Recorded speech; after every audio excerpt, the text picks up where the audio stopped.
Elena Mars, and the title of my speech is Sex Trafficking, the Interview Process for Victims. The purpose of this speech is to inform the audience the importance of a successful interview process with the victim of sex trafficking, as well as that victim's role in the investigation of a sex trafficking crime. Since sex trafficking is such a sensitive crime and has sensitive victims produced from that crime, it's important that you follow certain steps within the interview process in order to gain information about the crime and also to save other victims.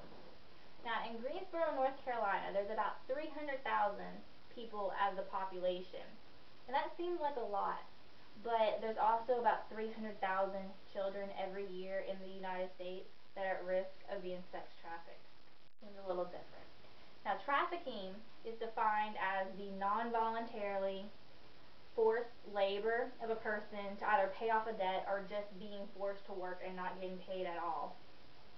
And it can happen within one's own country as well as internationally. So sex trafficking falls along the same lines, except the person is working, doing sexual favors. An example of this would be prostitution. The statistics of sex trafficking are hard to come about because there's so many crimes that aren't reported, and there's so many crimes going on now that we just don't know about. And so it's hard to get real statistics. But along with the 300,000 children that are at risk every year, in 2010, we had about 70 victims of sex trafficking rescued in that year alone.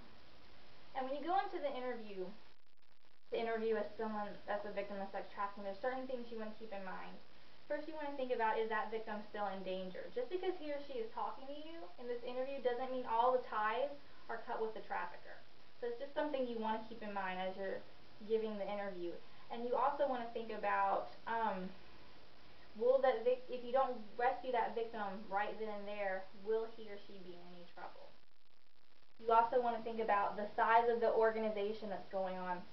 Is it just a few people that are running a house of sex trafficking victims, or is it a bunch of lines, a bunch of chains of sex trafficking that's going on? So you want to keep in mind the number of victims as well as the number of traffickers that could be involved in this crime.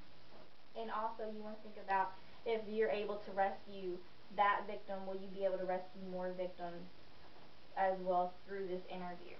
And some considerations to think about when you're interviewing the victim is, first you want to think about the location. You don't want to be in a police station that's got like a cold environment, it's pretty intimidating to the victim. You want to be somewhere friendly. You can go to like a church that would be a good, comfortable environment to conduct the interview. Also, you want to think about that this is the first interview, so you're not going to get all the information that you really want from the victim. You're thinking about, okay, I'm trying to get this person to trust me. So you don't want to ask a bunch of forceful questions. You don't want to be overbearing. You just want to listen and let that person form a trust bond, and let that person just tell you and just talk about what's going on. Another thing you want to think about is, if the trafficker is present, that victim's not going to really talk to you because there's so much intimidation going on.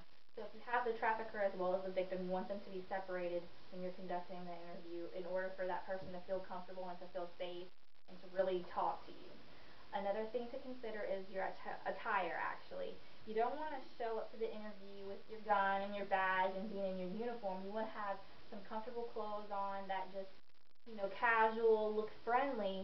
That way that person that you're interviewing can feel more comfortable talking to you and not think about the authority figure.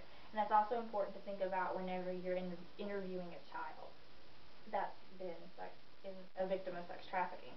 And lastly, you want to think about if the person you're interviewing, the victim, speaks English. So if he or she doesn't, you might need an interpreter. An interpreter is important because you want an accurate interview, as well as you want that person, the victim, to feel comfortable speaking with you. So he or she may feel more comfortable having someone that speaks his or her language and be able to translate that for you.